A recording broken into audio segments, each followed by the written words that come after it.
Hi there, Jonathan here, and we're in Saturday, 15th of November. So, what's been going on? Yeah, so I wanted to give you a bit of a catch up on the Google Ads, and also the split test I'm running, which I've just had a bit of a thought on, so I thought I'd share that with you right now. So, actually, yesterday was a bit of a disaster here. We ended up with just $360. Not quite sure what was going on there. I think that's still connected with the campaign going on and off and back into the learning sort of side of things. Yeah, I'm not really got to the bottom of that. But anyway, the upshot was that we still spent like £363. So I know there's a big loss in this. So 477 spend. Basically, yesterday I lost $117.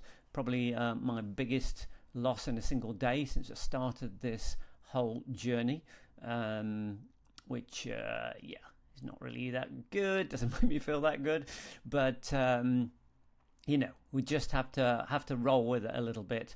And let's see if we can start to move things. But one of the things it's always worth noting is that whenever you are actually split testing and your split tests are basically underperforming what your controls are, there is an aspect of that way it's costing you more money to get a sale while you're experimenting.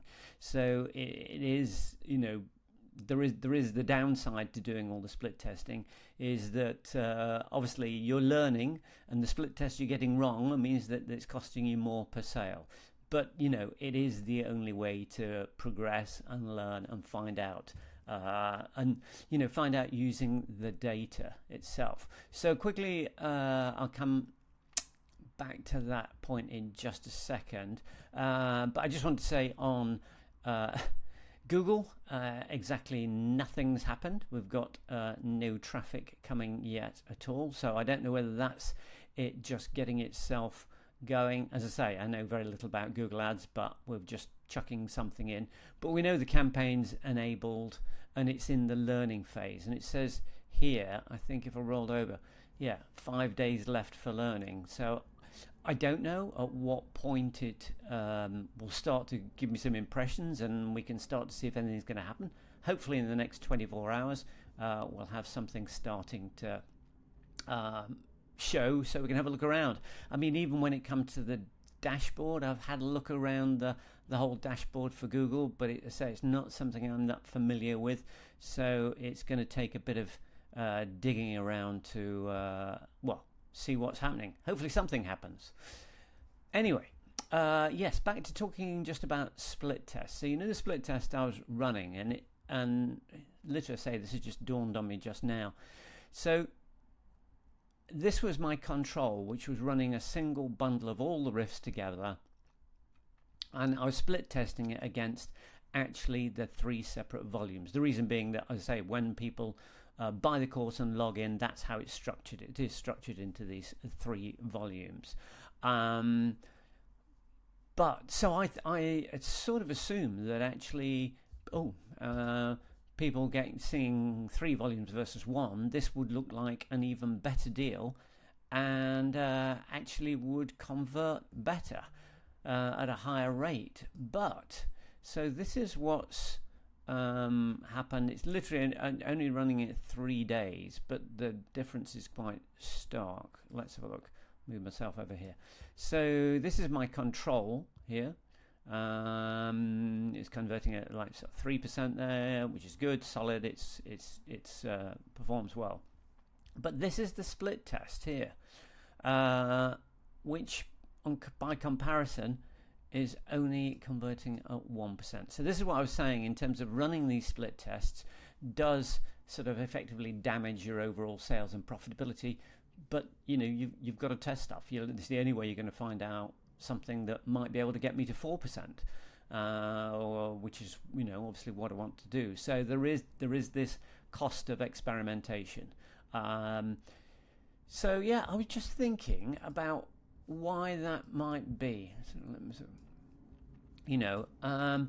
And then actually I realized it wasn't really about sort of one box versus three boxes, one course versus three courses. It was actually in the messaging itself. This one is positioned as muscle memory training, the secret to effortless playing. But this is just classic riffs. It doesn't really have any proposition to it. And whilst there is a lot of the copy and proposition on the actual sales page itself, maybe the fact that actually this is actually a far stronger proposition. I think it's a very good chance that it is. So maybe it wasn't really the right test. Maybe if actually we'd use similar sort of branding and look and feel across these three versus the one, would actually have been a fairer test, because I don't think we're necessarily comparing one thing with the other. And so that's where you've got to be a little bit careful in terms of looking at things. I just took it at face value and thought, yeah, well, 3 is going to look better than 1. But actually, as I say, it's looking at it again, going, yeah, this single one here has a clear proposition behind it, this less so. So basically what I'm going to do is I'm going to stop this split test.